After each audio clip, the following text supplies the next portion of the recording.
Practice আপনার পার্সোনালিটিকে বদলে দিতে পারে।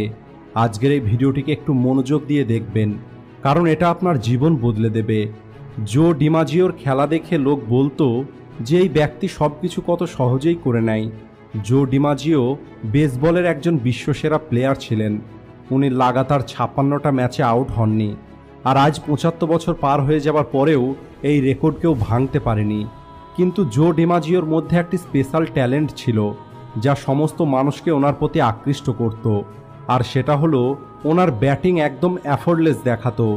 যেমন আজ হার্দিক পান্ডিয়া ছক্কা মারে, একইভাবে জো ডিমাজিও প্রত্যেকটি ম্যাচে নিজের ইচ্ছামতো ছক্কা মারত। কেবল এতটুকুই নয়, জো ডিমাজিওর পার্সোনালিটিও এফোর্টলেস ছিল। বড় বড় businessman, governor, minister, hero heroine সবাই ওনার সঙ্গে দেখা করার চেষ্টা করত। জো ডিমাজিওর পার্সোনালিটির মধ্যে একটি এলিগেন্স ছিল, আর এই কারণেই উনি সবার সঙ্গে সবসময় চিল থাকতেন, কখনোই নার্ভাস হয়ে পড়তেন না। আর একবার একটি 50 বছরের রিপোর্টার ডিমাজিওর বাড়ি ইন্টারভিউ নেওয়ার জন্য পৌঁছে যায়, আর ডিমাজিওকে প্রশ্ন করে, আপনার কেমন অনুভূতি হয় যে আপনার মধ্যে বল হিট করার ন্যাচারাল ট্যালেন্ট আছে? এরপরে ডিমাজিও বলে, আরে আঙ্কেল, আপনি কি কথা বলছেন, চলুন আমি আপনাকে একটি জিনিস দেখাই। এরপরে ডিমাজিও ওই রিপোর্টারকে বেসমেন্টের একটি ঘরের মধ্যে নিয়ে যায় আর নিজের প্র্যাকটিস রুটিন দেখায়।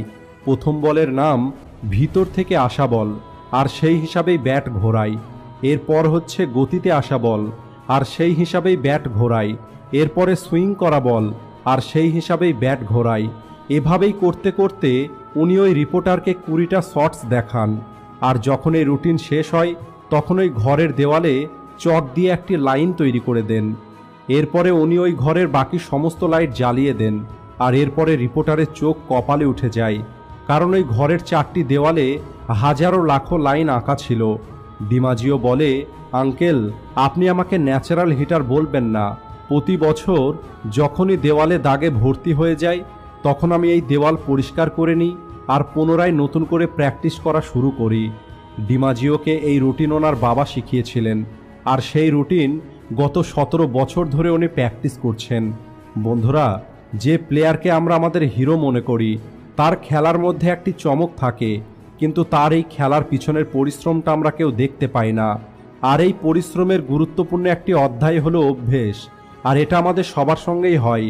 যখন ক্লাসে কোনো স্টুডেন্ট দ্রুত উত্তর দেয় তখন আমাদের 1 সেকেন্ড সময় লাগে এটা ভাবতে যে সে কত ইন্টেলিজেন্ট, কিন্তু আমরা এটা দেখি না যে ওই স্টুডেন্ট একা না জানি কত সময় ধরে অভ্যেস করেছে, কত বছর কত মাস ধরে সে ধীরে ধীরে নিজের ইন্টেলিজেন্সকে বাড়াচ্ছে। স্বামী বিবেকানন্দ একবার বলেছিলেন, আপনার ইন্টেলিজেন্স আর কিছুই নয়, কেবলমাত্র আপনার মনোযোগকে এক জায়গায় রাখার ক্ষমতা। একটি সফল এবং একটি অসফল মানুষের মধ্যে, একটি যোগ্য এবং শক্তিহীন মানুষের মধ্যে পার্থক্য কেবলমাত্র মনোযোগ দেওয়ার ক্ষমতা। মনোযোগ দেওয়ার ক্ষমতা বাড়ে অভ্যেসের মাধ্যমে।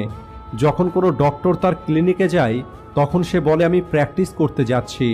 কত গভীর কথা এটা। আমাদের নিজের কাজ নিয়েও আমাদের অ্যাটিটিউড এমন হওয়াই দরকার। আমাদের কখনোই এটা ভাবা উচিত নয় যে আমরা সব কিছু জানি। আমরা কখনোই কোনো কাজ করতে বসি না, আমরা কখনোই পড়াশোনা করতে বসি না, বরং আমরা নিজেকে আরও উন্নত করার জন্য প্র্যাকটিস করতে বসি।